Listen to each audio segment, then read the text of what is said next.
கஷ்டமே இல்லாமல் பருப்பு பாயசத்தை டக்குன்னு ரெடி பண்ண இப்படி ஒரு தடவை செஞ்சு பாருங்கள். ரொம்பவே டேஸ்ட்டாக இருக்கும். எப்பவும் போல் பருப்பு பாயசத்துக்கு தேவையான பருப்பை மட்டும் ஒரு அரை மணி நேரத்துக்கு முன்னாடி ஊற வச்சுட்டு கூடவே ஜவ்வரிசியும் சேர்த்து ரெண்டத்தையுமே ஒன்றாவே குக்கரில் போட்டு ஒரு 2 விசில் வர்ற வரைக்கும் வேக வச்சு எடுத்தாலே போதுங்க. ரெண்டுமே நல்லா சூப்பராக வெந்து வந்திருக்கும்.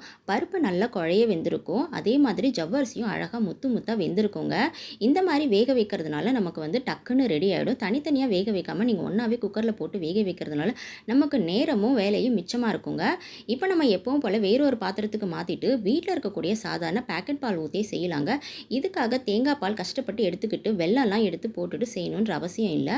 வீட்டில் இருக்க பேக்கெட் பால் போட்டுக்கிட்டு கூடவே கொஞ்சம் ஏலக்காவும் சர்க்கரையும் சேர்த்து செஞ்சு பாருங்கள். ரொம்பவே சுவையாக இருக்கும். இதனால நமக்கு நேரமும் வேலையும் ரொம்பவே மிச்சமாகுங்க.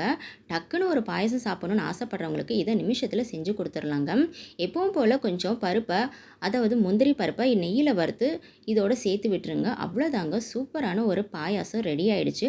ரொம்பவே சுவையாக இருக்குங்க. ட்ரை பண்ணி பாருங்கள். வீடியோ பிடிச்சிருந்துச்சுன்னா லைக் பண்ணி ஷேர் பண்ணுங்கள். தேங்க்ஸ் ஃபார் வாட்சிங்.